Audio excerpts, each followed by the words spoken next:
What is good, everyone? Welcome to the show. Another one of my one-on-one interviews with one of my YouTube celebrity crushes. Oh my goodness. I can't believe it. How are you doing, sir? And thank you. I'm not worthy. I'm actually more nervous with you than I was with like Gary and everyone else, because it was like, this is Jeff, man. This was like, you don't understand. And I know I'm over talking. Everyone can see I'm excited. That's how it is. But it was like my Drunk3PO journey started with John Talks and you and Jeremy. So it was like, and then Anna, then everyone else just kind of like filtered in, you know.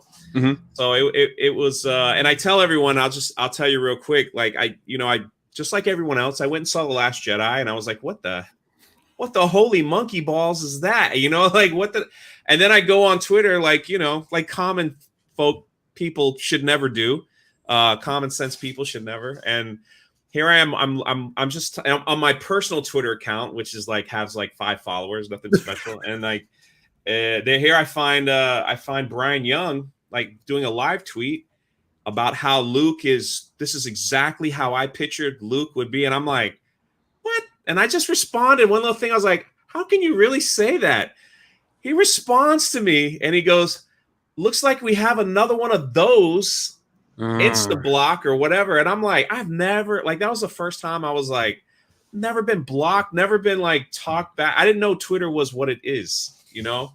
And then his little minions came after me and they started calling me. It was like one little post. I wish with everything in me I had saved it. I deleted it like so quick because I was like scared. I was like, not like scared, but I was like, I've never been attacked on Twitter before over Star Wars. And then that's when I started this journey. I was like, there's got to be people out there that believe what I believe and see what I see. And I found John Talks, and then all the recommendations was world class and everything. And it was like Fandom Menace. It was like, wow. And Drunk3PO was born out of that, because basically it's not that I'm like a huge alcoholic. It was basically I was like trying to take two things that were totally opposite and just put it together. So it's like C3PO drinking alcohol would be what I think of Disney Star Wars, like completely opposite to what Sloppy 3PO would be amazing, dude. I just imagine him on the Falcon trying to like talk to the computer and Empire, just fucks it up or passes out when they're in the asteroid field. I know, and like here I am, I can't believe it. And I'm sitting here talking with Jeff from World Class. So again, thank you, sir, for taking time out of your day to come down to the little folk here. Dude, thanks for having me. You know, it's funny. I've been hearing about you for over a year now because Anna and other people, because my thing with YouTube is I try not to watch too many people in the sphere, not because I don't want to support them. I just don't want anyone to ever say, oh, Jeff, you copy other people's shit. Yeah. You know, so like, let's say Jeremy makes a video on The Last Jedi's runtime. So I want to make one too, but I wouldn't watch his because I don't want people to go, oh, you just copied his stuff. So with that being said, though, I would talk to Anna and Jesse and the people I met at Celebration, and your name would come up and stuff. And so more and more, I would become aware of this Drunk3PO guy, and then we talked, I think, last year. And you know, our big connection was Christian Harloff. Oh, that video! That guy. Because my channel, I gotta tell everyone, my channel exploded because I feel like I was one of the few people talking about Galaxy's Edge, while everybody else was kind of doing I learned something from you guys, like just like what you said. It's like find your pocket. And it was like, well, no one's really talking about Galaxy's Edge, and it hasn't opened yet. So I kind of like went that. And yeah, Christian Harloff had that meltdown. He wasn't invited to Galaxy's Edge. And you commented on that video. And I was like, oh, my freaking Lord, Jeff. And I pinned your comment. I was like, I'm going to pin this because it's so glorious. I was like, it made me, what you don't understand is for like us up in, I don't know, us smaller channels, when someone that we look up to, like you guys, like does something like that, it's almost like a stamp of good job, young soldier. Good job. You know what I mean? It's like you did good. And with all because, you know, when you have a video like that, that was like one of the first videos I had a lot of hate comments, so I wasn't used to that either. They're fun though. I know. And so like, after a while you kind of like, it comes and goes with whatever. But yeah, My it was favorite Kristen Harlow. hate comments were I made a Captain Marvel video about how Disney made, or there was some kind of article about how they're talking about phasing away from her. So I made the video about that, and everyone wanted her to get fired, so they assumed she was getting fired from the video. But you watch it, I never once say anything, or even the title card doesn't say, she's fired and gone and dead and all this crap. And the hate comments, dude, that's the video I had like got a couple 100,000 views, but the hate comments were like 51% because there's all these people that were so like, I wanted her to be fired. I'm like, I never said she was gonna be fired. So they're gonna move away from the character. So the hate, the funny thing is all the Star Wars hate we get, I don't care, because a lot of those criticisms of us are invalid because they can't critique the film well, if that makes sense. Like everyone's like, you're just a hater. I'm like, well, that's not really a valid criticism because I can tell you 10 reasons why I think the Snoke throne room scene sucks. You're just calling me a name. So like outside of the Star Wars stuff, I always laugh and just take it, as is. It never worries. It makes me worried, especially like you had, who was the one guy that Ethan went after? Remember that? He was making the video series about him, the makingstarwars.net or whatever it's called. Oh, Jason Ward. Yeah. I don't remember these people's names, but like, all that Star Wars stuff is fun, man. That's like the old Wild West days of the fandom. Yeah, it was. And see, the beautiful thing is, for whatever reason, my ridiculous Twitter account has become like it was a target back then. But when I would make something on Twitter about like, the throne room scene had these problems, and the haters would just be like, oh, you're a hater. And someone like you would make a video, or someone like Robot Head or someone like that would make a video basically breaking down everything I just tried to tweet in 100, or less than 100 words. I'd be like, here's the video. Boom. It's like, enjoy watching it. Now, for me, the first videos that I watched of you guys was the Star Wars toys series that you did and it inspired me to make my very own Star Wars toys video too. That did quite well on my channel. I had maybe 300 subscribers. I did a toys thing, kind of basically following your lead a little bit, and man, it got 4,000. That was like the biggest video on my channel, and it was like, man, how sad is it, and those videos that you put out about the Star Wars toys were heartbreaking, man. I got another one coming out. Heartbreaking. Wow. Oh, was it heartbreaking for you to like do that? It was like, to see like something you love, and you're like, this is. Well, the heartbreaking moment came in The Force Awakens, like in the theater. I know a lot of people, even in the fandom menace, were like enamored with the film or whatever, but like that was the moment where I just went, no, like that's what the comic is about, and all these other things. Like that movie is probably The Last Jedi for me. It's just one of those things where it's like I was so, and I don't say this publicly to act like, oh, I'm so much better or self-aggrandizing or anything like that. It's just I knew from that moment on. So when I saw these toys from that movie series flop as hard, I actually enjoyed it because I hate that movie with a passion. Like I've calmed down about it publicly because nobody wants to hear me bitch about a 5-year-old movie, but like I can't watch that one. That's the one that pisses me off. So when I would go into these stores and see stacks of Rey and stack of Finn and the Millennium Falcon, the first thought I had was, how is the Millennium Falcon not selling? It's the most iconic spaceship. That's why I keep putting it in these movies without Han Solo, because you can sell the Falcon. Chewbacca's there. See, they treat Chewbacca like Han Solo's dog and this is his old car and somebody inherited it. But the character is the Millennium Falcon. Chewbacca is a character. They never respected that stuff. So that, on top of a bad movie, to watch the merchandise, sit on a shelf and literally collect dust like in the old videos. I mean, we're talking a little bit of Schadenfreude. So it didn't hurt as much as it was funny. And the thing is, those videos took off. Like I made the first one, and we were a much smaller channel. 2017, I think, is when I made the first one, right? Yeah, 2017. And so that took off, and we had like 3,000 subscribers, maybe 4. And that video got like 65,000 views. I was like, holy shit. And so then I was like, I should make more. And then I would go to other stores, other clearance stores, and find even more embarrassing things. Like it was a game. Honestly, when all those videos came out, my life was make videos about other stuff, then go out to stores and look for Star Wars. That was all it was. And then I hit everything in the area. Now, it's funny you made one because I was hoping more people around the world, because people will send us pictures, but I was hoping more people would be like you and say, hey, I'm in this part of the country. Here's my video. Or I'm in Norway, or I'm in Sweden, or I'm here or there. And this is what Star Wars is across the world. And, we got it on Facebook, but not enough videos popped up. But it was a worldwide thing. It wasn't just like local to Ohio, like a lot of collectors want to believe. Yeah, exactly. Yeah, I'm in Orlando, Florida, and I did the same thing. It was just like walking. So and it just brought back memories of like when I was a kid. The first section I would run to when my mom let me go to the whatever store was the Star Wars section. And now like the Star Wars section looks like, where they sweep all the dirt, in the corner over there. It's really sad. So speaking of YouTube, when did you start World Class and why did you call it that? And what was did you have like an original goal behind it? I always ironically said, once I hit 10 million subscribers, I'm just going to quit. Like, so that was my goal, to hit 10 million and then just like, we've reached these great heights. Everything's great. I quit and then just walk away. I thought that would be funny. That was my first thought.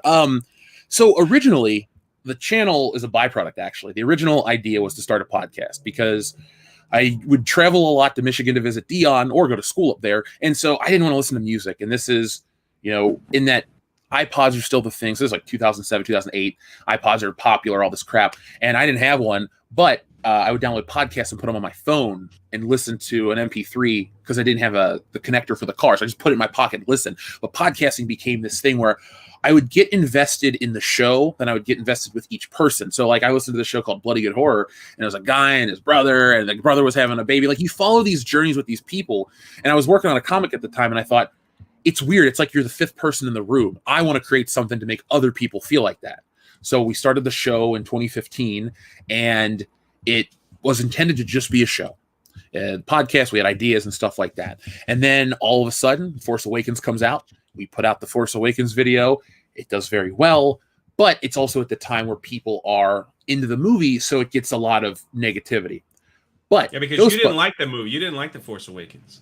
I hate it with a passion, dude. Yeah. Like I can't describe the emotional heartbreak walking that one. Like, see, everybody was upset about Luke in The Last Jedi. Han Solo was my favorite character, not Luke, but I still respect and love Luke. Yeah. And Luke did dirty, or Luke was done dirty. So was Han by being killed. But my complaint is the stuff like, he's a deadbeat dad. How do you lose the Millennium Falcon? Where did the Empire come from? Oh, wait, the Empire was destroyed. What is like? I had all these different questions. But it was Ghostbusters 2016 that really set us over and started to help us grow regularly because I had to take on the movie. I told myself I didn't give a shit about what people said about us. We just moved forward. And long story short, once The Last Jedi came out, that's when everything blew up. That's when everyone found us. And it's been a good progression of growth the entire time. So, and so you went. How fast was your growth to 100,000 subscribers? How many years did it take you? Okay, so I always break it down like this and explain to people. So for those who are YouTubers and those who do kind of how I did, like I said, it was a podcast first. So it took us till the end of 2017 to get to 4,000 subscribers, and then Kendo said, "Hey Jeff, there's this spoiler leak about the Last Jedi." He's like, "You should make a video about this." So I read it and I thought, okay. So I made that video, and we went from 4,000 to 10,000 between The Last Jedi and Christmas. So it's a really big jump for us. And I'm like, oh my God, 10,000 subscribers. This is a thing. Now it's whatever. But then so after that, it was 2018. It would just grow. I mean, I had 1 month where it was like 21,000 subscriber growth. I was like, holy shit. And it's coming in, everything was great. And then we got to Good Morning Pop Culture. And Good Morning Pop Culture was awesome, and I loved it, but it killed our channel for a while. So we got to 70,000 in August of 2018. By the end of 2018, we only gained to 74,000. But once I quit that show, went back to videos, between January and February is when we closed the gap and hit the 100,000 mark. So it took us as a YouTube channel almost 4 calendar years of putting out content. But as the World Class Bullshitters brand that everyone knows with the videos, not even 2 years, a year and change. So that's pretty good. Yeah. And the thing is, it's consistent. Like, a lot of YouTubers will make a video about something and it'll blow up and then they'll get put in a box. So they have to keep making those videos. So I don't know, let's say Ethan is a joke made a cooking video. It got 1 million views. YouTube would want Ethan to make more cooking videos. Right. So let's say Ethan wasn't this big comic book artist. Let's say he was just a YouTuber and wanted to, buy a house or something. So you keep making pie videos or cooking videos. And then eventually and then you get tired of it. So you try to branch out and do something else. we're lucky because yeah, we have the Star Wars stuff, but we have other topics. I know this is early in the conversation to say, but for other YouTubers out there that want to do it, find a way to be sustainable, as in I'm lucky people like the voice we have, my actual voice and what we say, and that carries across topics. So, and I don't sit and count numbers, and I don't go, oh, I did this. It's like, I just look at it to see what people watched and what to make more of. And like Captain Marvel, Star Wars, even video games topics and stuff, like we're very lucky that the take we have on entertainment just works across the board. I think it would suck to be trapped as like the Star Wars toy videos are awesome, but I like to do other stuff too. Yeah. And like, here's the thing. If I built my whole channel on making Star Wars toy videos, dude, eventually I'd have to start traveling and stuff, and it'd become monotonous, Yeah. You guys, like the OG Fandom Menace people, really were smart to do more than just the Star Wars stuff. Like Anna does her art. Jessie has her takes on stuff as well as the Star Wars or movie reviews. Ethan's got the art. Jeremy's got park hopping and other stuff, and I know you're a part of that too. So I mean, for those people out there that are thinking of like the subscriber growth and stuff, before you start, just come up with something that's sustainable, and most importantly, like it. If you hate what you do, you'll never make a YouTube video. If you hate what you do, you'll never grow it. And it takes time, like admittedly. Absolutely. And real quick, I see you guys. I see you guys in the chat. Thank you all for being here. I thank all these. A lot of my members are here. Thank you so much. As you know, like when this is over, it flips over to my membership. So if you come in here late, I'm sorry. But yeah, so thank you guys. I'm about 100 people in here. Thank you. At 2:00 is pretty good for me. So just do me a favor, hit the like button. And I'm gonna get to some, advice, because a lot of YouTubers like hearing that was kind of my issue. My channel went from 500 to 7,000 in 3 months. Nice. And it was because of Galaxy's Edge. But then I was like, Galaxy's Edge is gonna open, and then once I go there, it's like, what else am I gonna?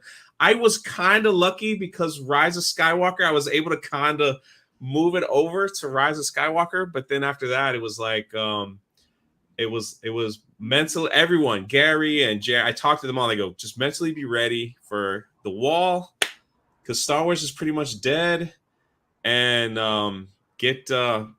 just try to do something. So, but I think my goal was actually 10,000. Like if I can get to 10,000, I'm okay, because I don't know your take on this, but everybody tells me, all the ones that we look up to, they say, stop worrying about your subscriber count and worry about your views of your audience. Subscriber count will get you a plaque, but that doesn't pay the bills. Exactly. So.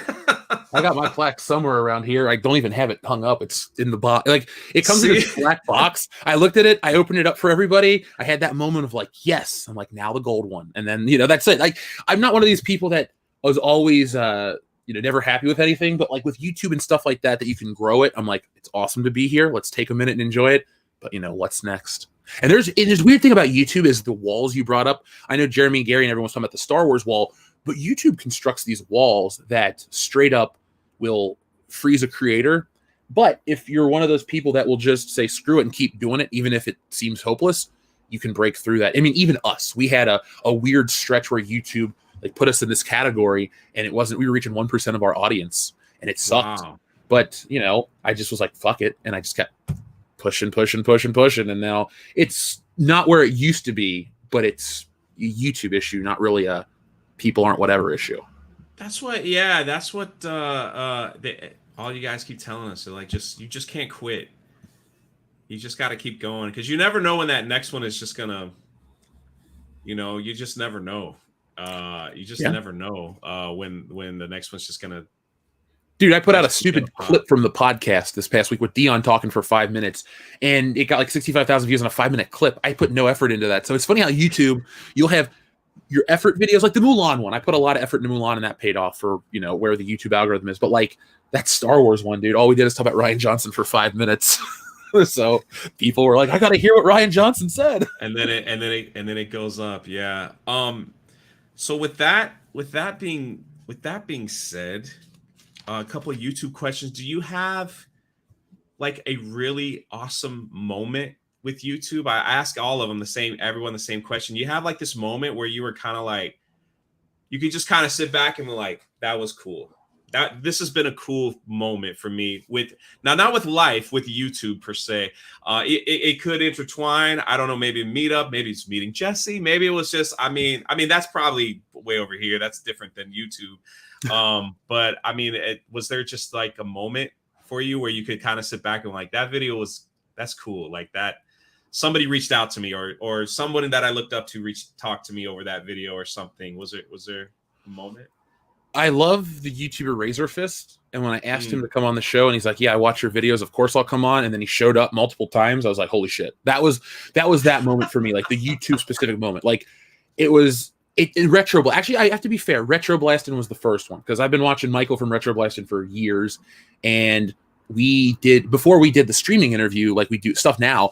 Back in the day when we all recorded on Skype, I remember I called him on Skype and we recorded the thing. It was like a 3.5 hour interview, and that was the moment where it's like somebody you like on YouTube that you think you'll like, you actually like. And it's cool. Like we're Facebook friends and all this stuff. And it was neat for me to be like, oh, it was a good call of judgment on this one. Like the dude's as cool as I thought he would be. Actually cooler, super nice about everything. But that was that. And then Star Wars Celebration was probably one of the cool, like this is a personal one, but like the period between like the beginning of April through that Star Wars Celebration period is probably like the best stretch of days I've ever had. I don't have a bad life. I'm not here to complain about stuff, but like went to WrestleMania. That was awesome. Took like 2 days, came home, prepped for Star Wars Celebration, and dude, Celebration was a blast. Anybody, look, you don't have to like Star Wars. You don't have to support Disney. If you can ever come to a big thing where all the Phantom Menace creators are going to be, come. We went to this bar, and you thought, oh, a couple people to show up. The bar had a line out the door. Tons of people. We got pictures. People would come up to you and stuff. It was cool. Star Wars Celebration was fun. Plus, met Anna, obviously met Jesse, Ethan, Jeremy, everybody.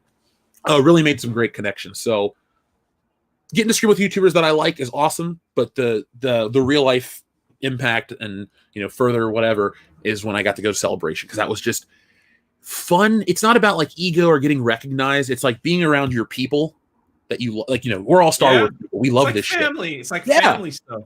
Dude, I talk to people in the Phantom Menace, some of them more than I talk to people in my own family. And I don't have any issues with my family. I talk to Cecil more than I talk to some of my uncles. So that's, there's a sect of the community. Like all the creators respect each other, folks. There's no behind the scenes drama. There's no backstabbing, any of that shit. We're just a group. Like it all came together so well. Like the situation we're all in with Phantom Menace and all this meetups and stuff like that, like it couldn't be better. Honestly, if you try to break it down, like how could it be better?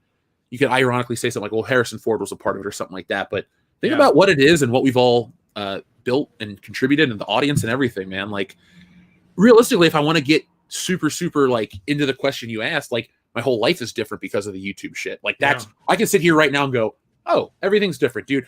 A couple years ago, I was in Ohio. I had no direction. I went to college, had a degree, everything was cool there, didn't know what I wanted. A couple years later, lived in California, got opportunities to do cool shit. Like that's what YouTube is for me. It was this, and it's not done. I'm not leaving. I had 12 more videos planned out and all kinds of shit, but it was a step in the right direction.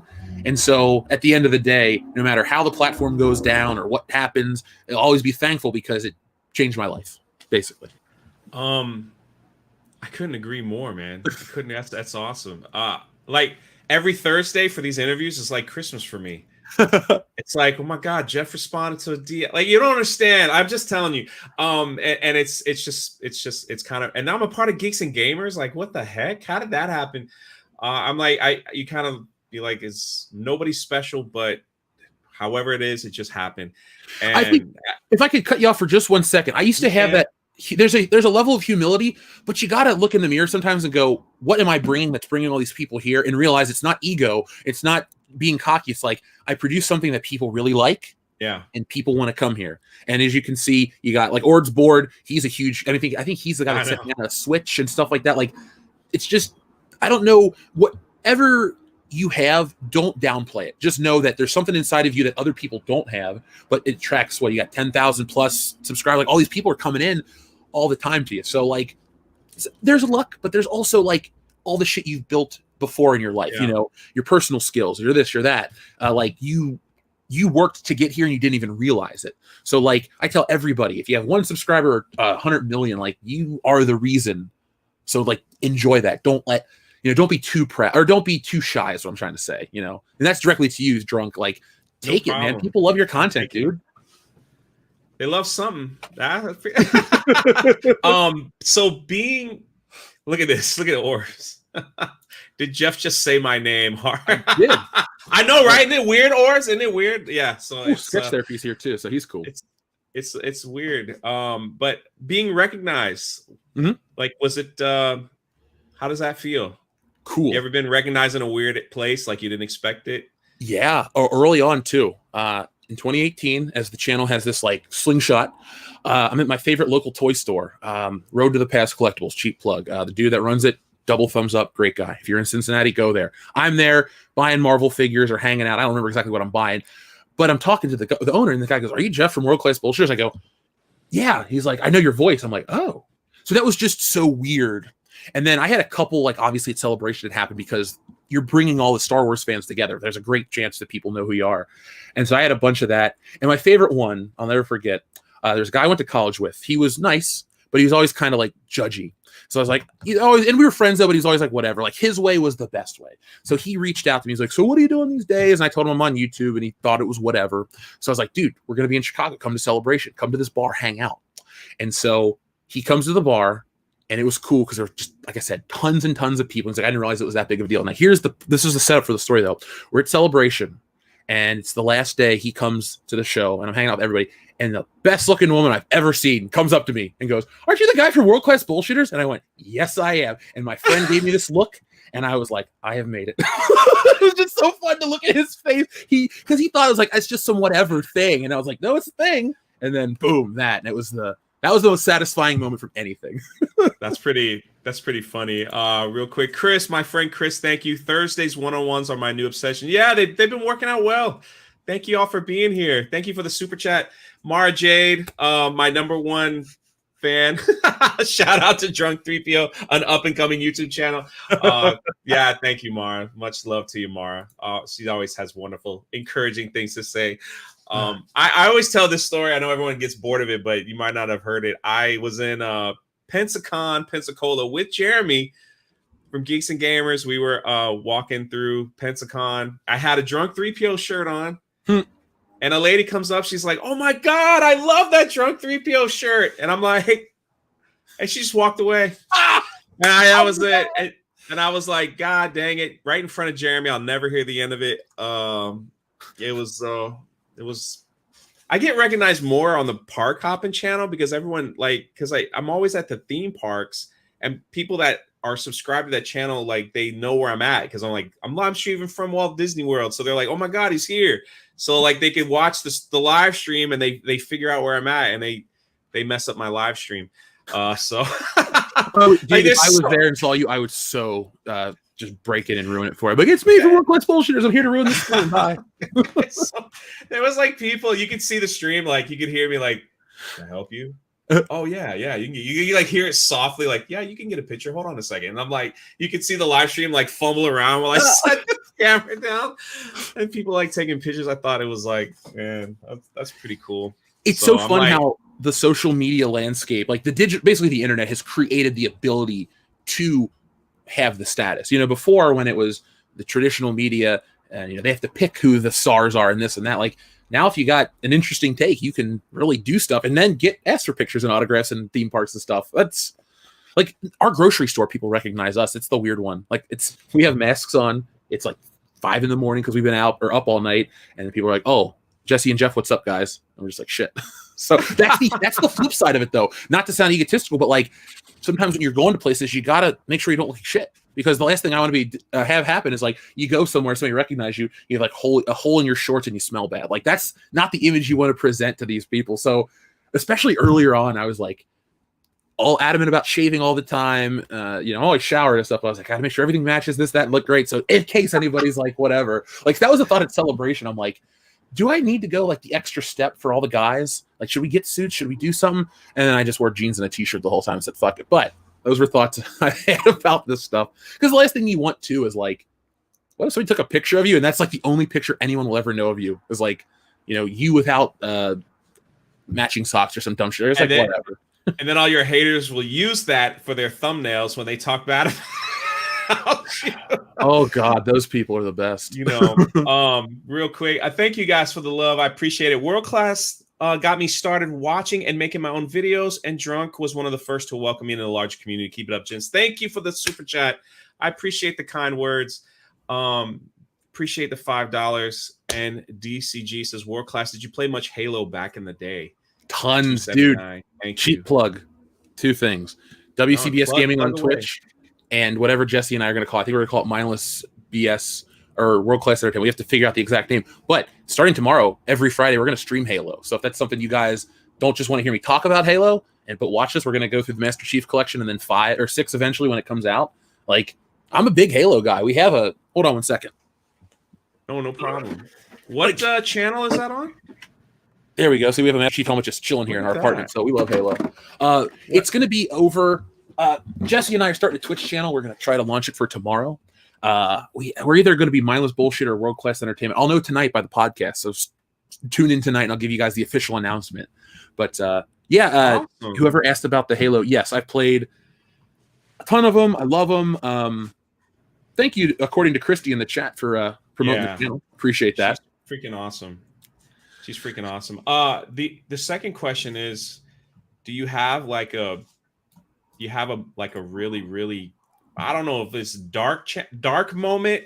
Did you have had a really like bad moment in YouTube where it was like, dang, like this is over, or maybe I shouldn't have uploaded this video, or maybe, or just maybe you thought to yourself, things might not be working the way it was going. Like, was there like a moment where it was kind of like you had to pick yourself up?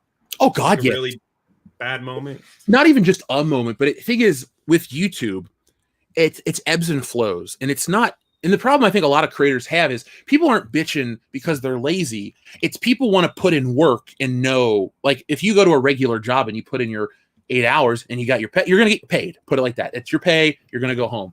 I think that's where some of the uncertainty is where a lot of the issues lie with YouTube. But my concerns, like the bad stuff for me is never like, oh, we made this or did that. It's like, you put effort into the video and you're like, oh, nobody watched it. And then you realize, oh, YouTube changed the color of their background, which messes up the algorithm. So those dark days that I'll have are like, I stress out over micro things. And then it's by the end of the day, stuff gets worked out or something good happens. Like, being invested in this, Jeremy can attest to this too. You pay attention to your view count.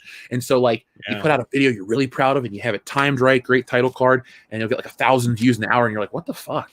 But then sometimes what'll happen is YouTube won't update it. And all of a sudden you'll have 20,000 at this hour too. You're like, oh shit, balanced out. So like a lot of the issues I'll have, the problems come from just uncertainty and a lack of knowing what to do on YouTube. Just flat out, like there's not a list. Like when you go to Twitch, they're like, do these things, don't do these things. The YouTube stuff switches. You'll get emails that talk about new privacy, but you don't really know what it means. They'll give you a little link, you read a government article, and that's it. And then then YouTube changes 2 months later. So those are the dark periods. The people are awesome.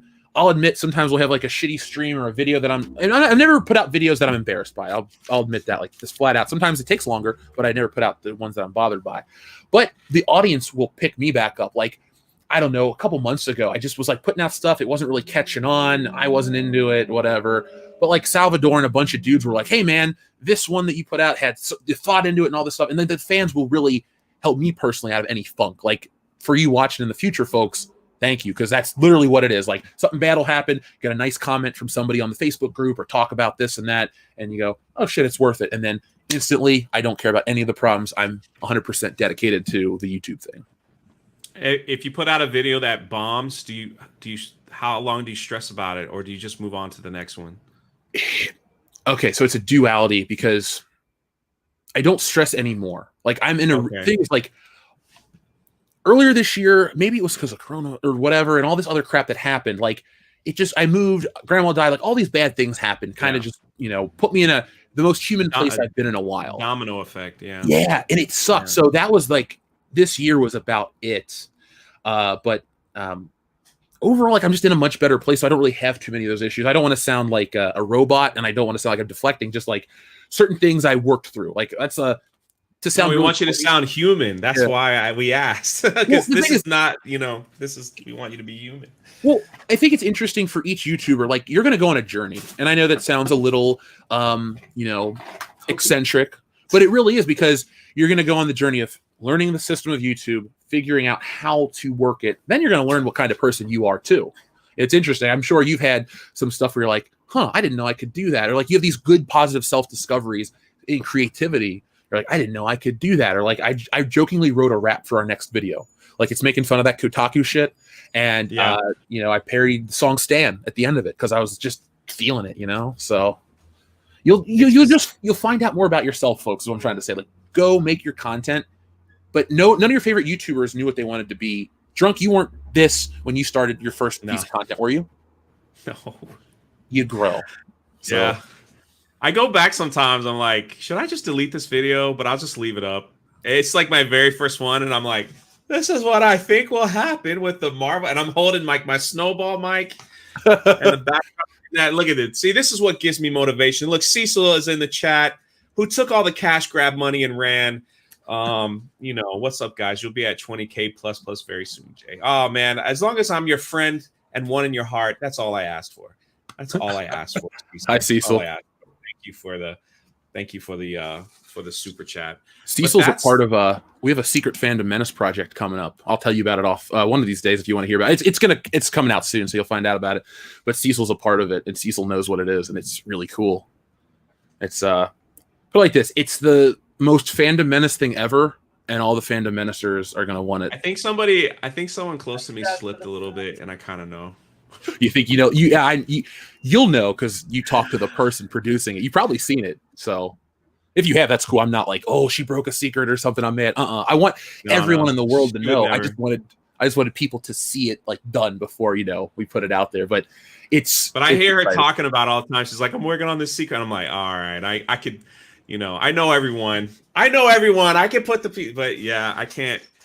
It's gonna be epic. We talked about it at Celebration. What is an average day look like for Jeff? Do you have do you run, like, for me, I'm a checklist person. I got to make a checklist. That's to me too. Accomplish things every day. So like, what is it like? I'm Jeff. I wake up. This is my job. This is what I got to do. This is what I'm planning. This is how I spend. If you want to share. Oh, of course. I love talking about the little slice of life stuff. I mean, look, The Last Jedi is fine. We can talk about why it sucks anytime people want to. But this kind of stuff's really fun because it's different. And I love to answer questions like this. So when I was at my peak me, meaning like 2018 me, dude, I was lists, schedules. I actually rebought the schedule. I need to do better about it. But I keep these big table schedules like this, and I write. So to answer your question, every day I wake up fairly early, no matter where I've lived in the country. I just am an early guy. So, some days 7, some days 6, whatever. It's a variable time. And I learned this from a really weird person, but I always start my work at 9 o'clock in the morning, whatever time zone I'm in, because Steve Ditko, the guy that created Spider-Man with Stan Lee, that was his method. And I thought, that's kind of cool. So my method is start at 9 and stay till you're done. So for me, days that I don't stream, so Monday, Wednesday, Friday, like Monday is my favorite, is an easy day because I do all my work for a Monday video through the weekend and Sunday.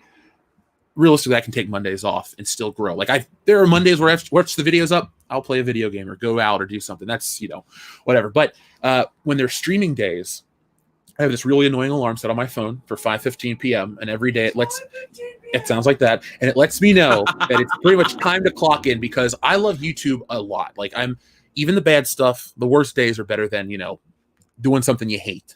Mm-hmm. Streaming days are fun, but they're the ones I don't like. The High Council's fine. It's a show that we've done for so long and stuff. But like, those are the only times ever when I go, oh, I got to work, stuff like that. Like the podcast, the WCBS podcast. Dude, I can't wait. I got up at 6 a.m. I wrote the whole show this morning. It's ready to go. Like I'm making the title card as we speak, but beforehand. But like an average day is just get up, get your shit done. I write my videos. People know this. This isn't a surprise. I don't just yell at the microphone. And I think I know that's what people like because the shit that people talk about in the videos is the shit I wrote. Like all the best stuff that people want to talk about isn't, I just came up with it yelling. I came up with it and I worked on it. So you write scripts for each Yes. one of your videos, with the exception of the Star Wars toy videos. There's no script for those.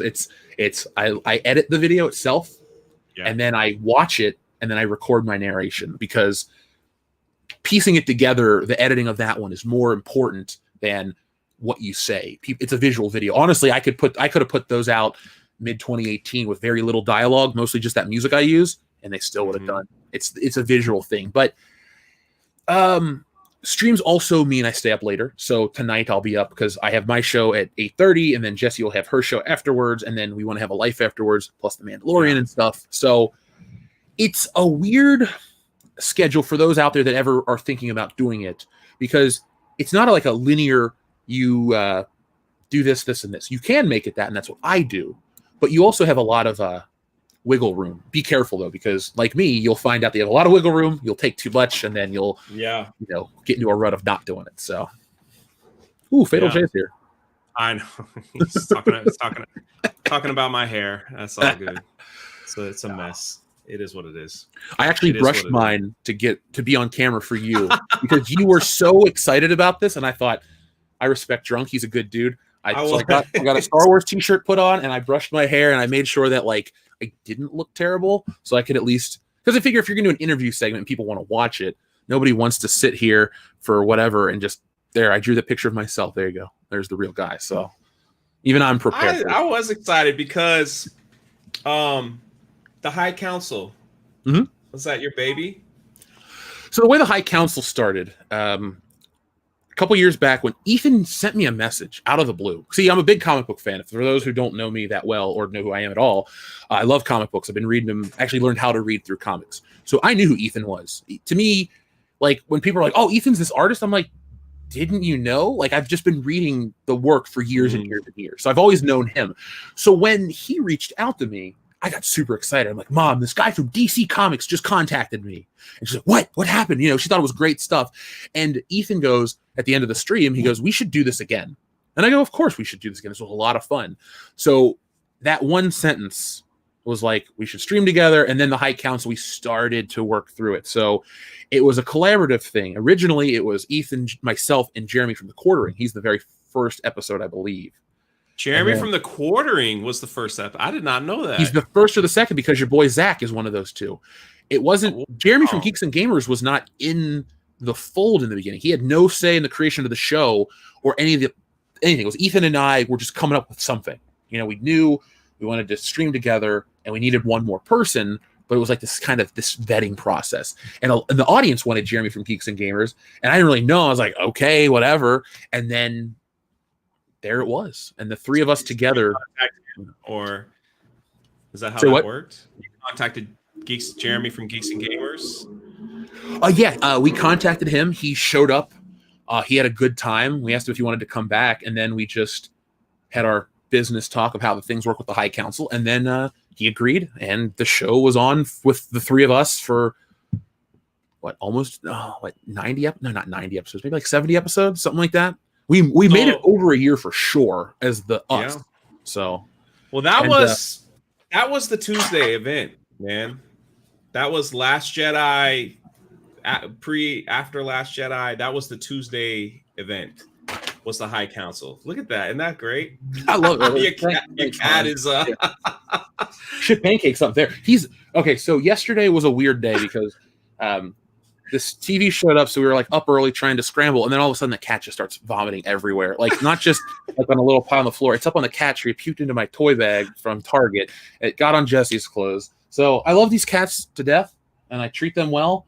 But right now, some of them are just doing a little too much. So we have to keep telling them, get away from the TV. Don't touch the Xbox, this, that, and the other. So, but that was the High Council was nobody streamed on Tuesday ever. Mm-hmm. Everybody tuned into the High Council. It was and it just like everything in life, everything changes and morphs. We called our show as an honor of we call it the Dark Council. You've had us on the High Council. It was just it was an honor. I love streaming with you guys. The Dark Council, without a doubt, the combination, the chemistry that comes with everybody.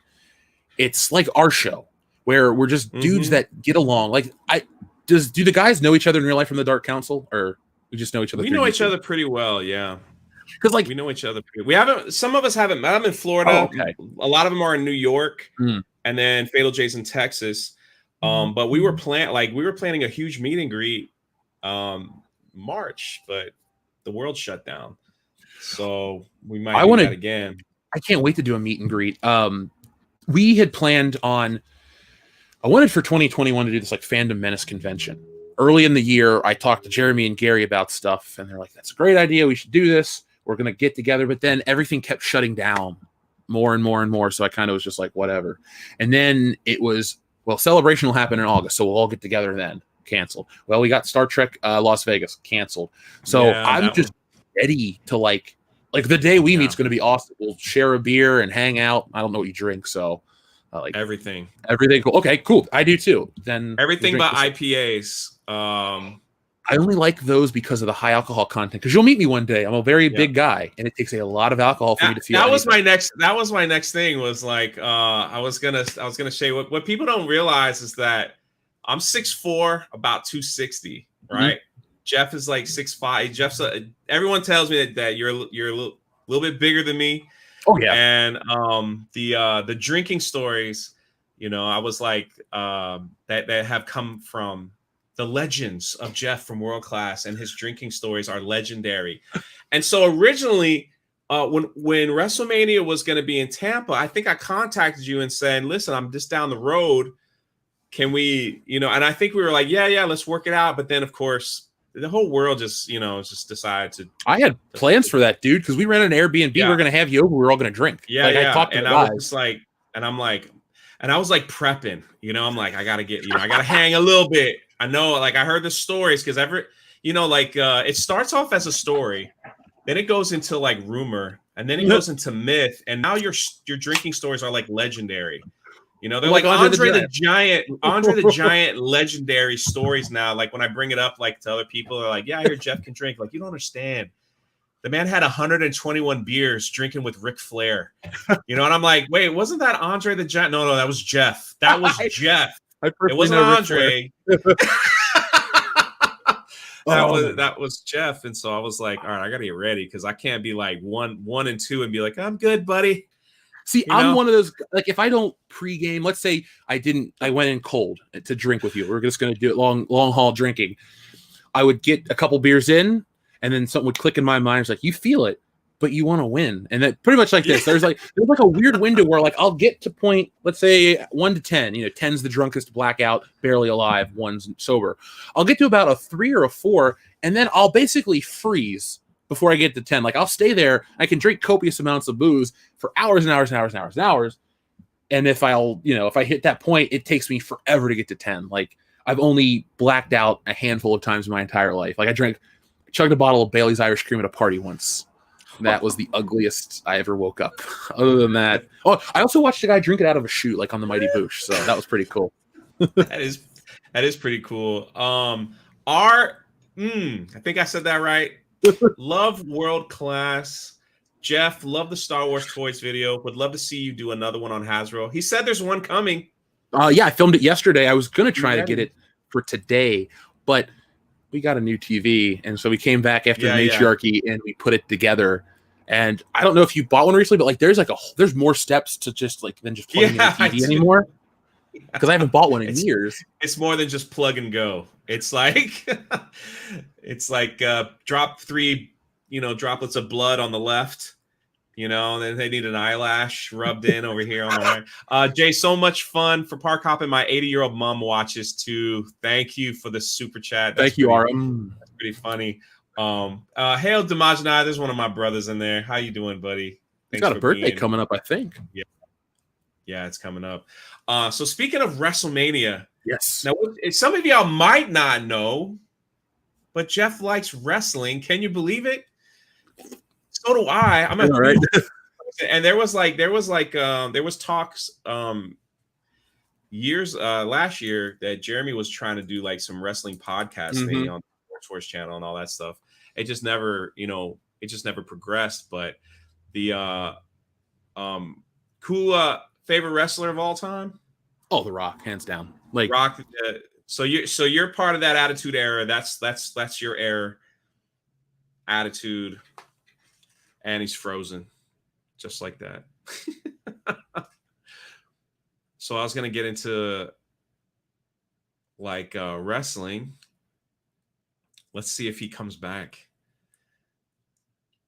But yeah, I like the attitude era. Dun, dun, dun, dun, dun, dun, dun. All right, this we're gonna head into while Jeff tries to fix his stream. Let's head into a commercial break. You buy with your body count. A McChicken because it's $1. That's all I can get with it. What happened to your voice? 2 McChickens. 2 McChickens. Maybe 3. Okay, you keep going up. I have the coronavirus, that's why I don't have a voice. So clean the mic after this or you will get it.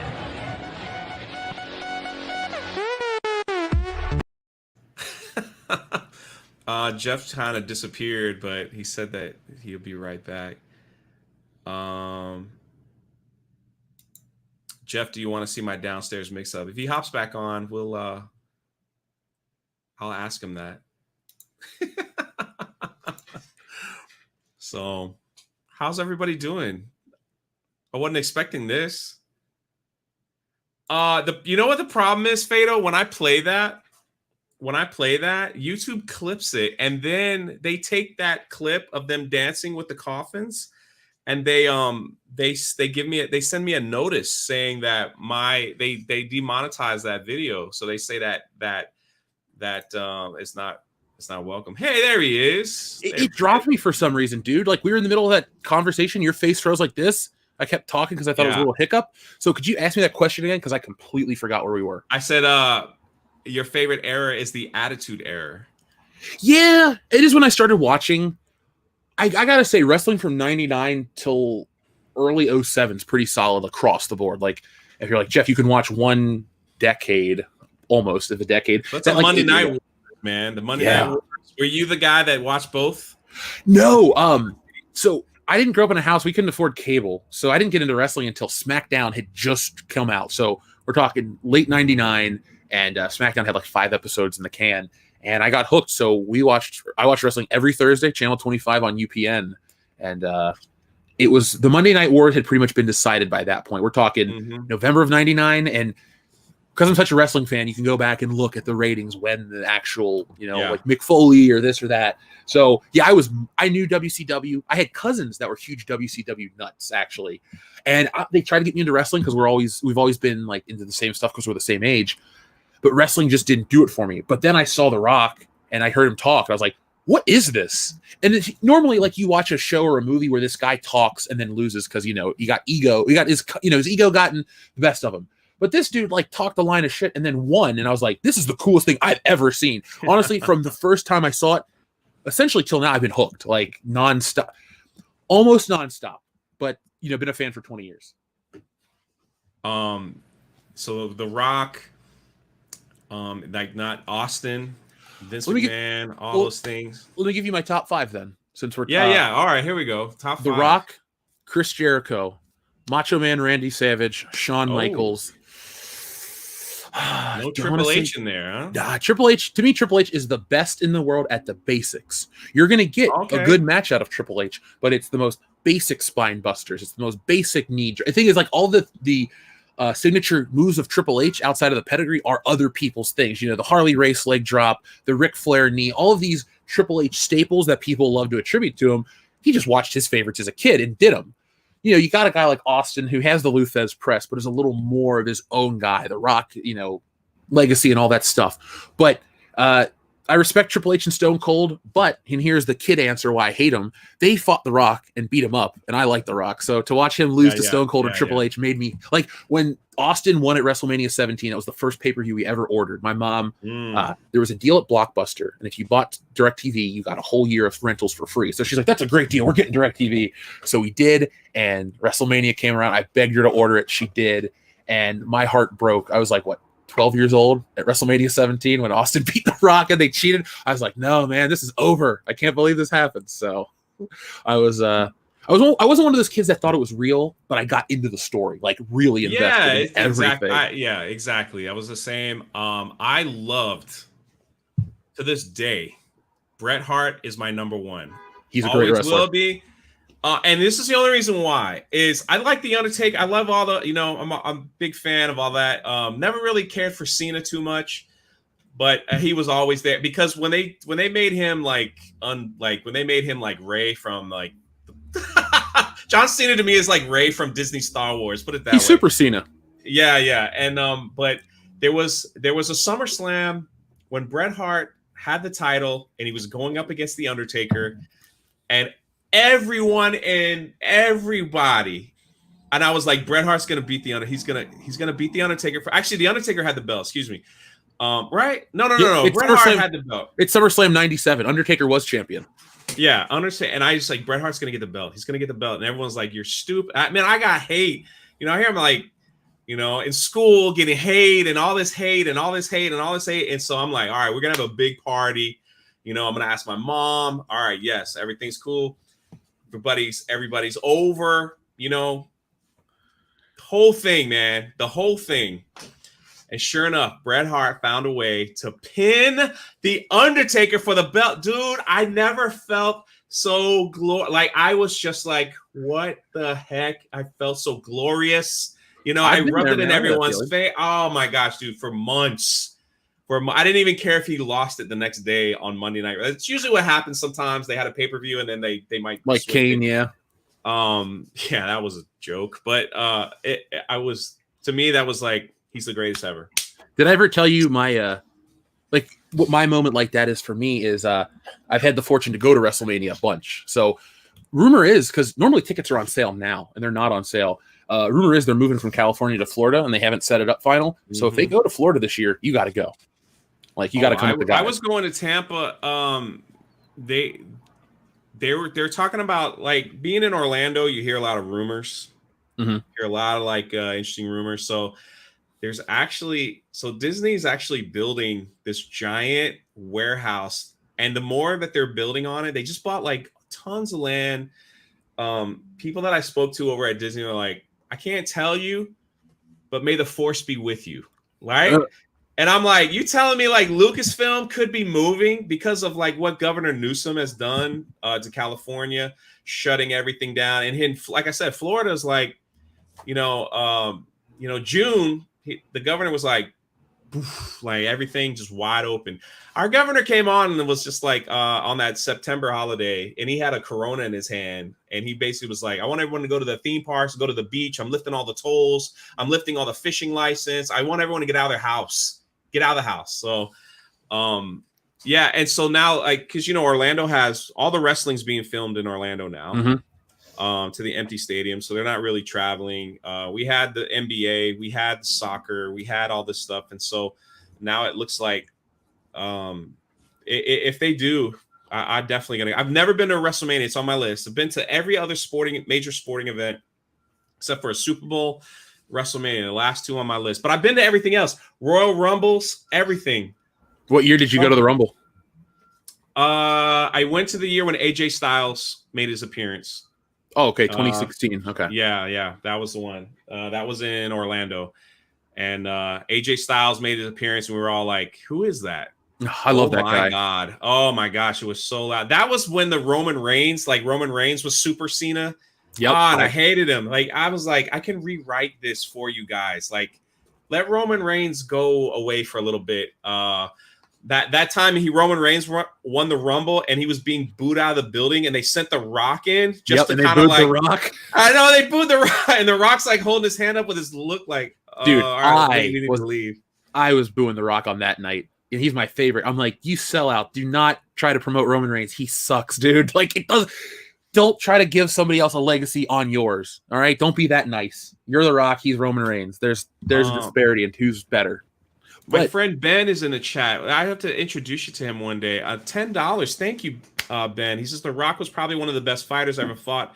So professional and a genuine nice guy. Ben is a professional Hollywood stunt actor, and he's been in several. Yeah, he's been in several movies with Rocks and everyone. Basically, he gets beat up by everybody and all this. So if you ever see somebody beating someone up, it's usually Ben.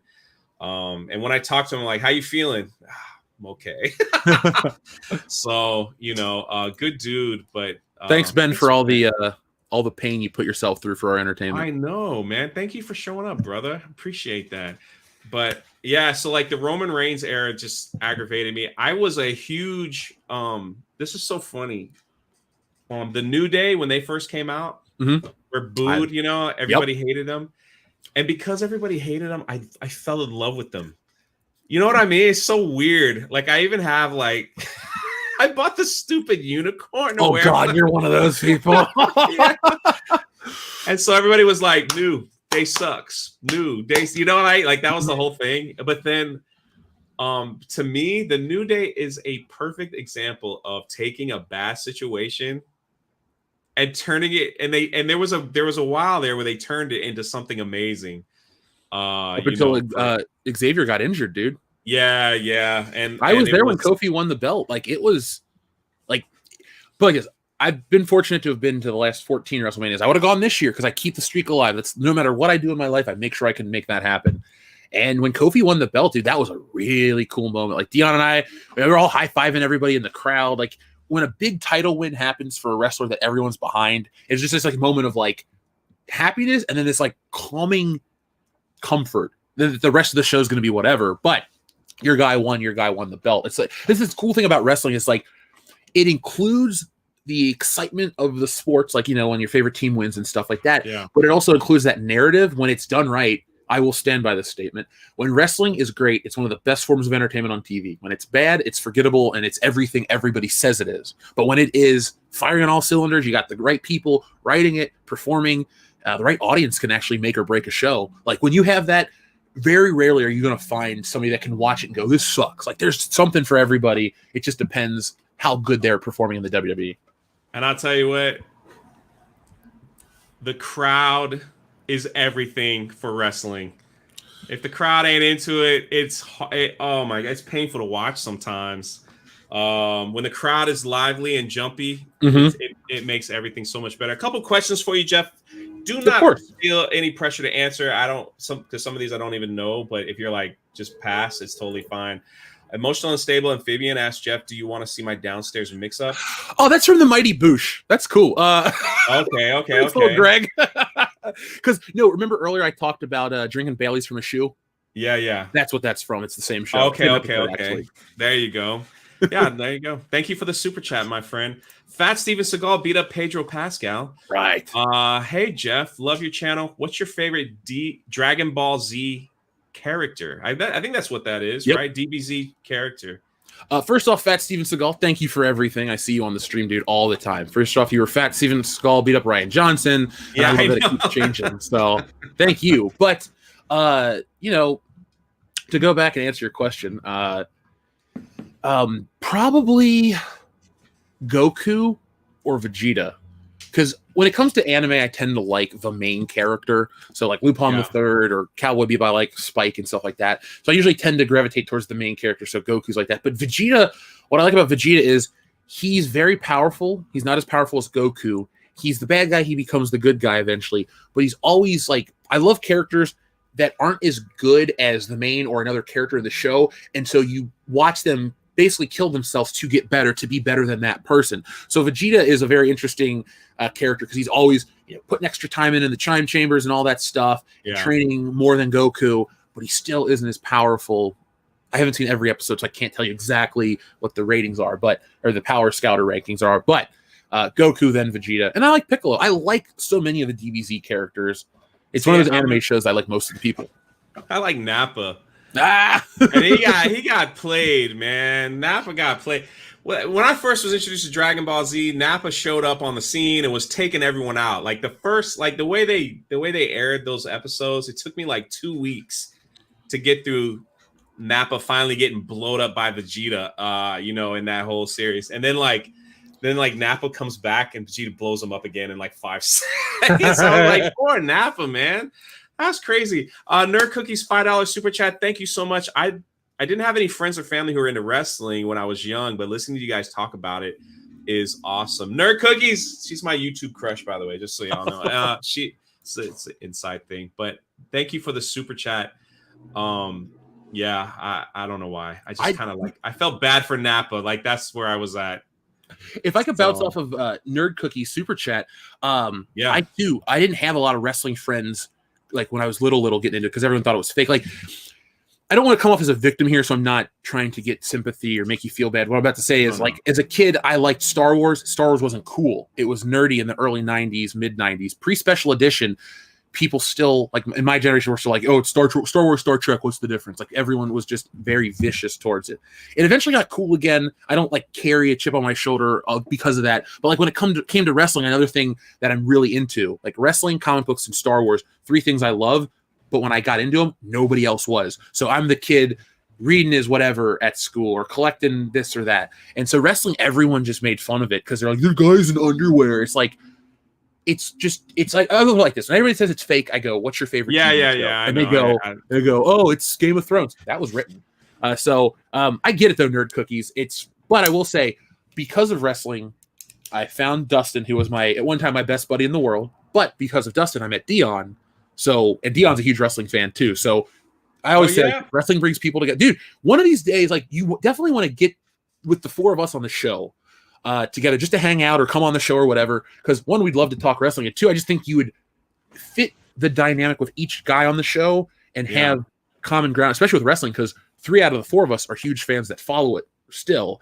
And Nick has been to WrestleMania and likes wrestling enough. But, like, all my best friends came from wrestling. I could honestly, with the exception of like somebody like Jesse, who I date and we met through Star Wars Celebration, like, every guy friend I have came from wrestling in some form. Watched it at B-Dubs, started hanging out with Phil. Dan from high school, watched it at B-Dubs, became best buddies. Like, all this shit. Wrestling is important to me, but I'm also not afraid to rip into it. Like, anytime. Yeah. The Thunderdome concept, dude, come on. It's a great theory, but it's so dumb. I mean, it was, I totally agree. I want the crowds to come back a little bit. I do try to catch up on, like, the highlights to see who's got who. I really love what they did with I thought what they did with the women's stuff was fantastic. In my opinion, I think they really spruced it up. From where it was. I mean, I can go on and on about wrestling. So yeah, it was a thing, and that was the thing when I went to school. They're like, oh, the biggest thing was, it's so fake. And I'm like, what's your favorite show? Yeah, it's fake too. So, it's like, I'm not here saying, oh, did you see them beat each other up? I do like the acrobatic skills. Listen, man, I'm like watching Mick Foley getting thrown from the Undertaker from the top of the, ring with his teeth coming through his nose. Yep. I showed that, and I'm like, and you're like, screaming at me, it's just fake. It's just fake. I was like, yeah, sure, there you go. Tell that to Mick Foley's back. Yeah, I know. Tell that to Triple H's knees. Tell it to Shawn Michaels' back or whatever. Ric Flair's. Like, these guys are athletes. Maybe they're not, competing for an actual thing, but their bodies are just as beat up as any lineman. Yeah. It's a beautiful acrobatic display, this drama. A couple questions, and I want to ask you about Stealing Solo. Yeah. That they have. World Class, do you play MCC with subscribers? What does MCC stand Is for? that Mortal Kombat? No, I can't be. Mortal Kombat's MK. Yeah. MCC. Someone if you could tell me what MCC is. Because here's the thing with our Twitch channel and stuff coming up, we will have like opportunities to play and stuff like that. We just I'm in a place where I'm doing like the WCBS one. The guys are running, and I've done stuff too, so it's like a 4-guy effort. But at the same time, I'm doing the one with Jesse, which hopefully we'll have, like I said, for tomorrow. But on the WCBS one, anything's possible. Master Chief Collection. Yeah. Honestly, anywhere. If you guys want to, I can't commit now to the time, but like if we're playing online and stuff, like gladly, I'll find a way to make the friend or my thing publicly accessible so you can all friend me on Xbox Live.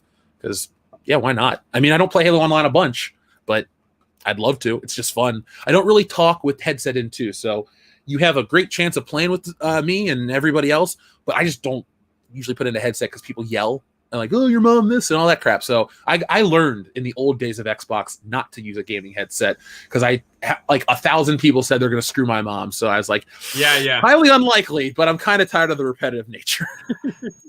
Kind of changed a little bit. Adam says, last night I was hitting Dion with some Warhammer 40K facts and some lore. What's up, Drunk3PO? I was catching some of you guys on Twitch almost every night. Adam, to you guys, thank you for the $5 super chat. And lastly, forgive me, Jeff, Fat Steven Seagal says, Jeff, Dark Fate Marathon or Yokozuna Hug and Cuddle? I'm gonna go with the Dark Fate Marathon because Yokozuna died a long time ago, and I don't want to hug and cuddle with a corpse. So I guess not. Roger, thank you for the 2069 Canadian. Recommend any Neo Geo or TurboGrafx 16 games? Do you have any? Because Metal Slug is probably that, or is Final Fight Neo Geo? No, Final Fight's not them. They have a fighting game from Neo Geo, and the other one that I said a second ago. I don't really know too much because what were you playing on growing up, Drunk? Like console wise, like what were you gaming on? Nintendo, man. I grew up really poor, right? So my family, we couldn't afford a game console, so it was always going to my friend's house to try to play, and they had a Nintendo. So it was basically I'd watch people play, and then they would be like, okay, we're bored here, you can play, Jay. Until eventually, when it was weird, like we were always behind everyone. So it's like when the next Nintendo was available and the original ones were like super cheap, then my mom bought one of those. So it was like then we play. I think I spent like 7 years playing Mike Tyson's Punch Out till I finally beat that game. You know, like so you're the best in the world at it, right? Yeah, Mike Tyson. If they ever like brought it back out, like I'd be twitching that thing, man. I'm like, watch Glory, everyone. Watch Glory. So, dude, if you have a Switch, okay, so you know they took Mike Tyson out of the game, right? Yeah, in the 90s. Yeah. That's I think they have a regular one, right? Without Tyson.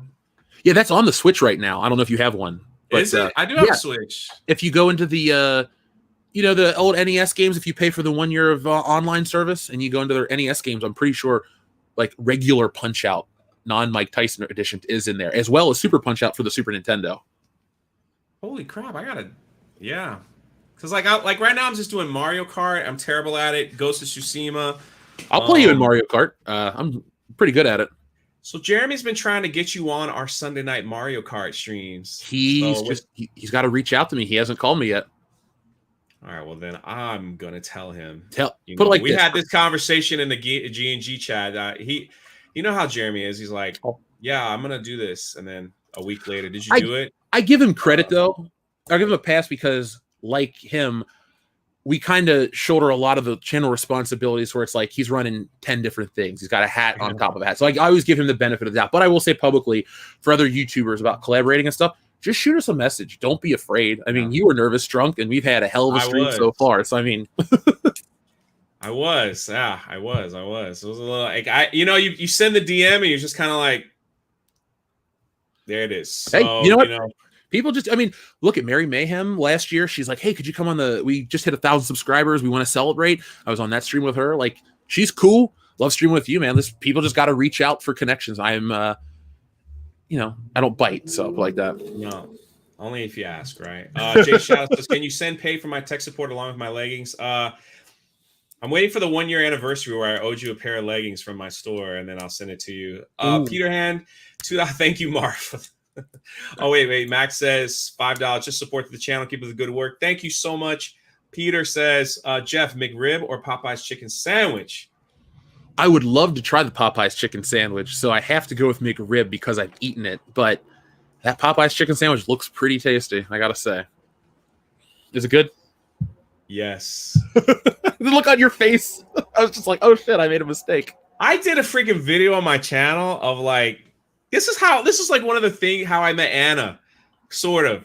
I did a video on my channel of me eating that chicken sandwich in my car on the Drunk3PO channel. They got over 1,000 views. My haters all played it. They're like, look at this idiot. He's run out of Star Wars to talk about. He's got to eat chicken sandwiches. And Anna comments, you look so hot eating that, right? So I pinned that comment, and everyone's like, oh my God, Anna, the Star Wars girl, watches your videos. I can't believe it. Over that, it was all over that dumb Popeye's chicken sandwich. And but I like them both, man. I could eat them. I wish there was a store that had both of them at one place. So when I used to work in fast food for a couple of years when I was in high school, and not McDonald's, but at a rally. So you have Checkers down there, right? In Florida? Oh yeah. I knew you did because I went to Florida a couple of years back and I actually ate there. I was like, oh, this is my old job. I'm going to eat at rallies in Florida. Yeah. But we had a McRib styled sandwich that came in for a while, and my mom was the manager, and she actually sold so many she won a free TV. So like, there's a method to take those rib wedge sandwiches and make them really good. If they like, the trick is you cook it in the barbecue sauce, you let it sit, you slap it on the grill for just a second to caramelize it, you dip it right back in the sauce, and that's how you win awards with, you know, McDonald's style barbecue sandwiches. Okay. You just got to make them good a little bit. Sounds amazing. Thank you everyone for being here again. Thank you again, Jeff. We're at the 1 hour 15 mark. If it gets to the time where you have to just say, hey man, I got to go in a minute, it's no problem whatsoever. Dude, but I would like to talk about stealing solo. Yes. Did that start as a passion project? Anyway, start as you know, I'm not an author, as people could tell by my grammar, but I'm actually writing a series of books that I was inspired to do 2 years ago. And they're not geared for adults. They're younger audience, because I was a 5th grade school teacher for years. And about helping kids find their purpose and value in this crazy world that we live in. So it's a passion project of mine. I'm very happy that Anna's doing the cover art and stuff like that. I'm about ready to launch it, you know, pretty soon. She does great cover art. Extremely nervous, you know, like I'm extremely nervous. So thank you, Christy, is putting up the email sign up for that. Can you start from the beginning? Like, sure. You just watched the movie and you're like, no, I got to do this. Well, so like I said, I left. If anyone wants to hear my exactly after the movie thoughts, I have a video of that. So you guys can go back and hear exactly how dejected I was. But the actual comic started as a joke on the show. I mean, I know it was obviously 2018. So maybe earlier in 2018, post-March. The only reason I remember that's because I remember vividly making the joke sitting at my newer desk, or then new desk. But it was just a joke. I flat out said, what if we did it? What if we kidnapped him, put him in the basement, did all this shit, and we just kept laughing and laughing and laughing, and it just kept growing, and like we would talk about it to each other like off air as a joke.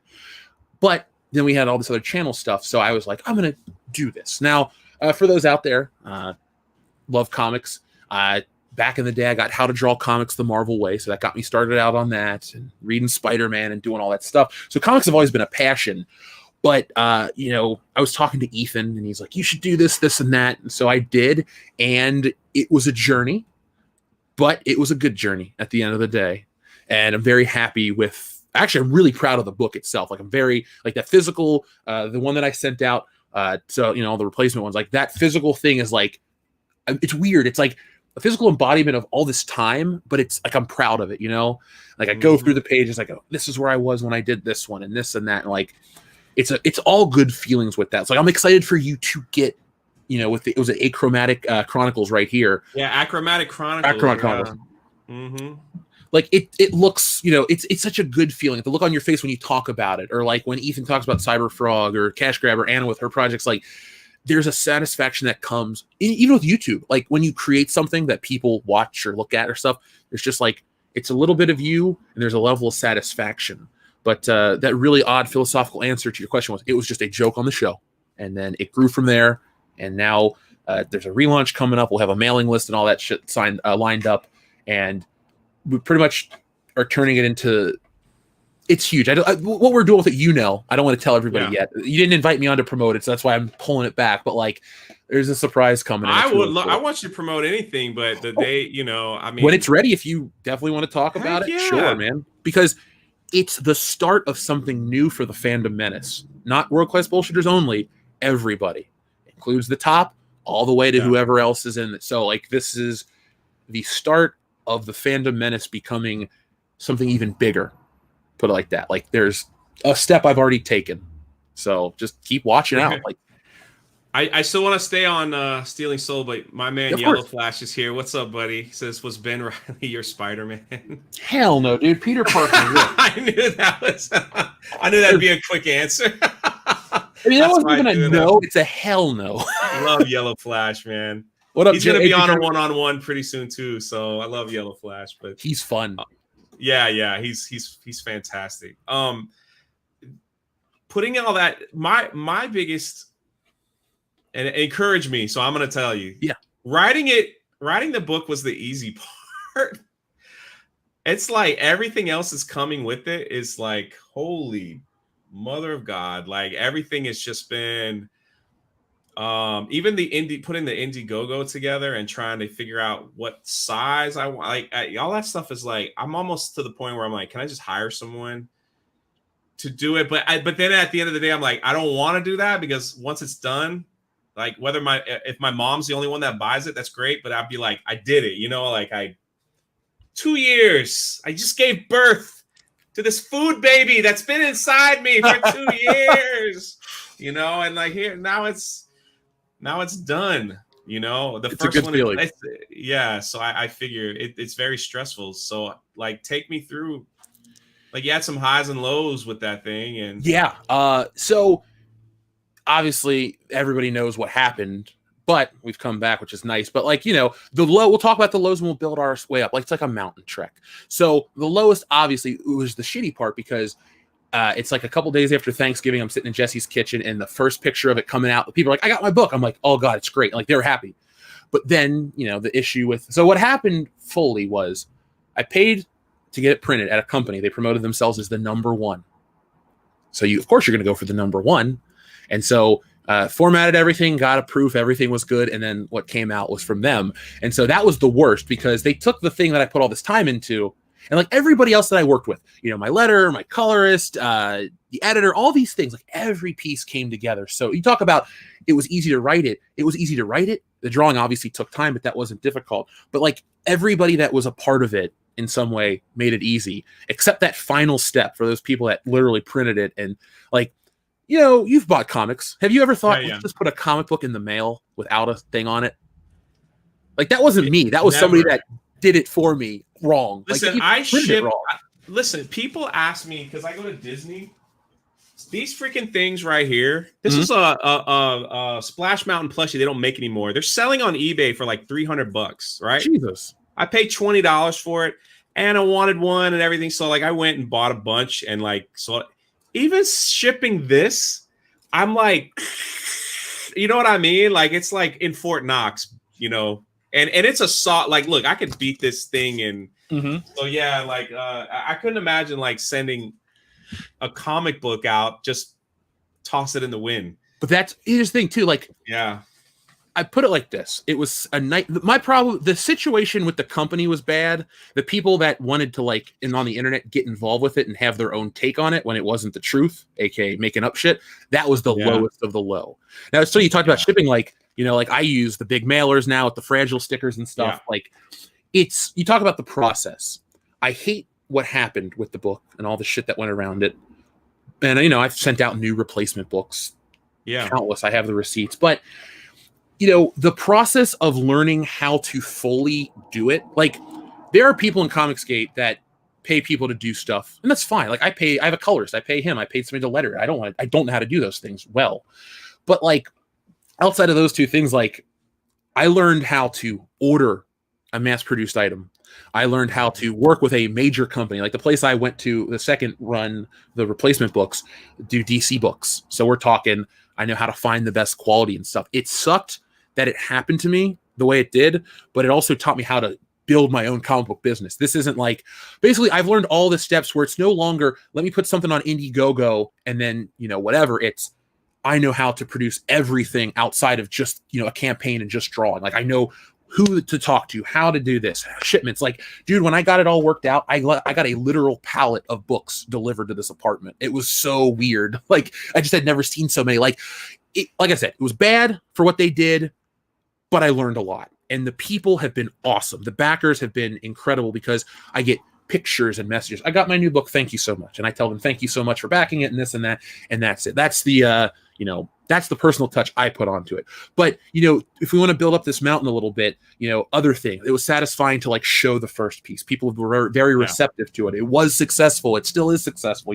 That's why I say this not from an ego standpoint, but this is a true statement. Go back and watch my shows. I get minimum one a week. People ask for either the sequel or when they can get it. I got a guy who followed me on Instagram. He's like, I bought it on eBay, but I need to get, I love it so much. I want to get the real thing. So it's like the audience has made it worthwhile. That's the, at the end of the day, it's the people. And I know people are like, oh, you're just public figure. You're saying that to be nice. No, really, like I said earlier in the stream, when you got a guy, his name's Jeremy, but it's not the Geeks and Gamers Jeremy, but he did back the book. He's in it. But this guy came out of the woodwork to tell me all this, all this stuff. And just a little bit like that to show that people are understanding.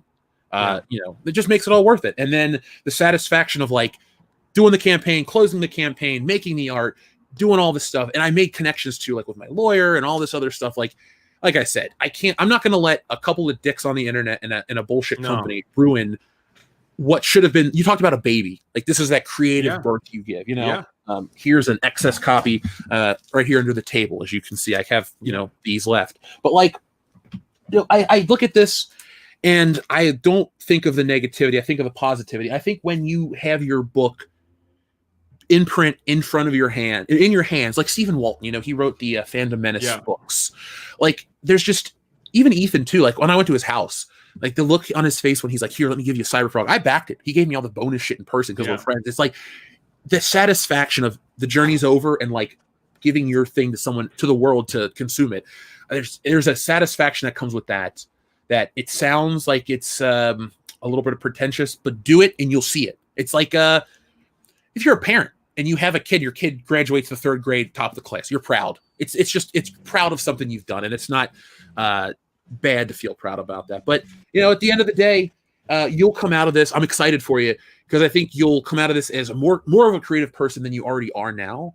But that's not like a dig. Like your brain will start to pick up things, and then I guarantee you, dude, you'll have 3 more stories in a year, like idea wise, and then like everybody. It's just once everybody gets that creative bug, then you just are unstoppable. It's the stress right now. But I gotta tell you, man, like the seeing what I try to tell people, like when you went through that, when the idiots on the internet, there's people on the internet, and everyone, if you have a YouTube channel, even if you have a Twitter, there are people that follow you waiting for you to fail or something to have. They'll watch every video. They will listen. I upload a video on Drunk3PO. It gets 2 thumbs down, but like in the first 10 seconds, which means either they got that set to auto thumb down or whatever, but and I'm just like, whatever. And it's like, it doesn't matter. These people, they never, they want you to, they think you live a perfect life, and they're just waiting.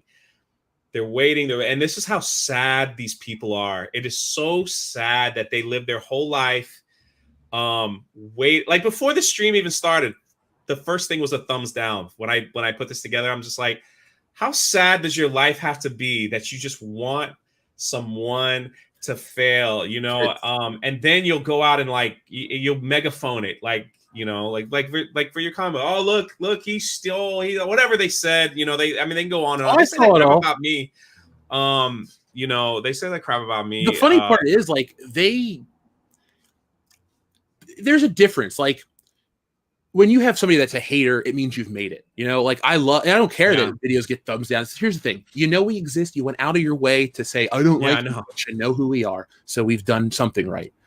You know, with the stuff that people said online, look, I'll admit, it bothered me at first, but my grandma was sick. Like, honestly, the day after I found out about this, my grandma was diagnosed with cancer again. She subsequently died. Honestly, the shit that people wanted to say on the internet doesn't faze me because you know what? Those people, I don't know them and I'm never going to meet them and they're irrelevant. One of the most important people of my life was dying. I was more focused on that. So, you know, at the end of the day, I did the right things. Everybody, you know, shipped out books, did all that stuff, replaced everything. Those smear people, I have the best revenge for them. It's just to do more comics. You know, you absolutely burn them out. Here's the thing: you can talk shit all you want. I won't care. I'll keep producing comics. You'll tire out. You'll burn out before I stop. So I tell it to everybody: let your have haters. You know, sometimes haters can keep you honest. Sometimes haters can keep you on your toes. I'll never forget when I made my first single video. I was like, I can hear your breaths. So I went back in and I learned how to cut my breaths out. I also got a better mic, and you don't hear me go in the middle of the video unless I don't feel like editing out. So like there's a level of like validity to some of the shit people say, but when people say I hate you, you suck, this and that, they're just being assholes, and that means that you're good. So never let that derail you, folks. Yeah, it's gonna happen. Like last night, me and Anna were doing a live with her friend Sav, and I wanted her to do the cover art, at least the concept live for my members, because the members are back and, you know, helping back this thing. And it just didn't take long before like the comments were like, wow, this book is going to fail. It's going to, people were like putting this in the comments section, not in the chat, they went to the comment section, I guess, because they wanted to last. And so when I saw it all this morning, I was like, what the freak? Like, it was like boom, boom, boom, boom, boom, hate, hate, hate, hate, hate. And it's like, it just made me laugh. And I just was like, I at first thought I was like, I should make a video. And I was just like, I'm just going to delete them all, because I'm so like seeing Anna like bring what was in my mind to come to creation. Like, I was so happy. I couldn't even sleep last night. I was just so happy. Feeling. And yeah, and it was just like, it's she did what I wanted, not what she, you know what I mean? And she took what I said and like made it what I wanted. And so it's just, yeah, I tell everyone that too. It's like the first time I got like hate stuff, you can get lost in it. It's so crazy. Like, you can get lost in it, and then eventually I laugh at it. You know, it's like you have to get to that mindset where it's like people. I've always learned that you can give away money and people will complain. Like, you can literally give away money. Like, oh, I know. Why are you giving me 5s? Why you should be giving out 20s? You know, and it's just like, oh, okay, you know. And I'm excited because I wasn't able to back the first time around, but Ryan did, and he showed it to me. But I know what's coming, so I'm like, that's definitely needs to go up on my wall. So I know kind of like what's this new cover that I'll just say it because we're gonna launch it soonish. Like, I wanted to launch it next week, but there's a little extra step that's good. It's not a hiccup. It's just something that we wanted to add, but we wanted to add it before we showed it to the world. But this cover that Anna's working on, you know, it basically wipes away a lot of the bullshit that I dealt with earlier this year. But like, when you see her work, like when she's working on something with you, it's so awesome. Like, I get to see this before and after Matriarchy. I got videos of the cover coming. Like, and the cool thing is too, is like, I drew part of it. She's painting, you know, my work on, you know, over top of that. So that's even cooler for me, because it's like, whenever I send work off to a colorist, it's a crapshoot, but not a bad crapshoot. Meaning, like, I know who I'm getting, I know who I'm hiring, and I always get good stuff back. The only reason I ever had a production delay in the book was because the colorist I had to go back to work at DC. So it's like, you know, I know DC pays more, but these people do set a page rate, but he had a contract, so whatever. But like, Anna, when you see Anna's work on top of what I made, I was just so happy. Like, I won't tell anybody what it is, but Jesse and I look at it every day, don't we? We do. It's awesome. Everybody's gonna want it because it's the most. It epitomizes the fandom menace in the best way possible, and it goes beyond just, you know, the High Council guys. It goes all the way across the pond and around the world. So that's as much as I'll tell about what's on said cover. But you know, we got 2 cool ones coming out. So we can't wait. And we've hit the time mark, everyone. I don't want to keep Jeff, and I'm gonna have Jessie on the one-on-one. She already agreed, so that makes me happy. Her Last Jedi video, I have to talk to her like when it happens, but like her ranting Last Jedi video from way back, that was the one I sent to like all my friends. I was like, check out this girl, man. It's just freaking awesome. I'm like, I love it. And like, you know, it's and she's like flipping her hair, and like it's the first time I've seen her do the hair flips and everything. And she's just like in her room and she's just like going crazy. I was like, this is how I feel in my soul. You know what I mean? Like, most other people were like, yeah, I didn't like The Last Jedi. Like, John Talks was like, here's 9 reasons why I don't like The Last Jedi. And then you have Jeremy's like, yeah, The Last Jedi, Kathleen Kennedy. Then you get to Jessie's video and she's like, oh my God. Like, she's like, that's like, it's so perfect. So, oh, I love her, man. I love her for it. Living with her is fun because you talk about the hair flips and the intensity. Like, we'll have discussions about, I don't know, I'm going to look at a movie right here.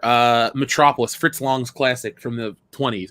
We'll get into like a fucking debate. Like, that's why sometimes we can't get shit done. Not because we're fucking or doing whatever. It's like literally we're on the couch talking to each other about some kind of conversation. Han Solo's the Corellian blood stripe on his leg, the red or the yellow, which looks better. Like, we'll get into these dumb, like not dumb, but like long conversations about pop culture. Like, Y'all need to record it, man. Y'all need to record it. I was thinking we should. Well, the thing is, we're gonna have a couple's Twitch, you know. And here's Okay. And the nice thing about Jessie is, I don't have to say, oh, she's good at gaming to be nice to her. Like, we together beat Borderlands 3. Like, she's got a history of Halo 2. Sorry, we have 3 coming. But like, she's she's good at gaming, which is fun, but like it's cool to date somebody that knows pop culture. So like when we sit and talk about Star Wars, like we got the TV. How do you test out a TV? You put your favorite shit on and you look at it. So we put on the original Star Wars, and then we put on the Battle of Yavin, and we got into like philosophical debates about Star Wars and shit. It's like nonstop. So I know your listeners are gonna love when she's on to talk. She's excited. I know. Can you do me a favor since you got the inside scoop with Jessie? Can you tell her to bring back her Wednesday night SJW? Purple. Those were my favorite videos because the comment section were so funny because people were like, "Oh my God, Jessie, you've changed," and like they didn't know it was a joke. And with the funniest thing, I would freaking love those Wednesday, where she had like the blue hair and everything. Oh, yeah. I know. I think she rolled it over to her Patreons and stuff, but I was just like, "Can she just do it once a month, please?" Please. All right. Anyway, that's enough. I'll beg her when I have her on Last thing. Yeah, of course. DCG says. Was the MCU Flash Thompson disappointing for you? Big time. Now, DCG, I'd like to say the actor that plays in like Tony Revoltoli or something like that, he's on a show we just watched called Orphan. I think he's a really good actor. Actually, really, really good. Like and I think Servant. And I think he's really good with in Spider-Man, but he's not Flash Thompson. I don't think he has the look. And I know this sounds narrow-minded, but when you're making a comic book film, remember your source material is the comic book. People go, they don't ever say James Bond's white in the book, but you know what? They draw Spider-Man and everybody how they look. So I think as a adaptation of said comic, you're responsible to make it look like the book as well as make it good. I don't think they're independent. I think for me, a great adaptation has to look like the source material. Like Robert Downey Jr. looks like Iron Man. The Iron Man armor is perfectly realized in the first Avengers. That's but the flip of the coin is Andrew Garfield's okay, but the suit's garbage. So it's like whatever. Yeah. Ooh, Bunny's in the chat, Jesse. Hey, oh, I mean, everyone's just saying bring back SJW Wednesday. Oh my God. Social Justice Jesse might have to do an election special. You should. Holy shit. Do that for this Wednesday. They're like, Jay is such a fan. I am such a fanboy. You don't understand. These are people I watched, like Jeff, Jesse, Anna, Jerry. Like, these are people that I watched, and I was just like waiting for their next video, and like to have them on my channel it's a big deal for me. Like, you guys don't understand. It's a big deal for me. So yeah, I'm a huge fanboy, simp. You can call me whatever you want. Totally fine. It doesn't bother me one bit. But I would thank you, Jeff. I personally want to thank Jeff for taking an hour and a half away from everything that he's doing to hang out with the little folk here. We're the little folk down here.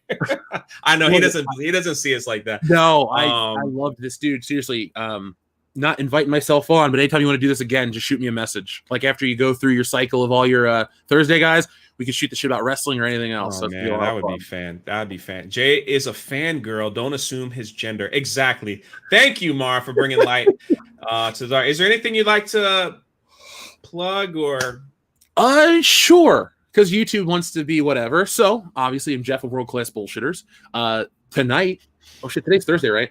God, okay. The days have just kind of blended together. I have a podcast tonight, 8:30 p.m. Eastern Standard Time with the guys. It's our 242nd episode.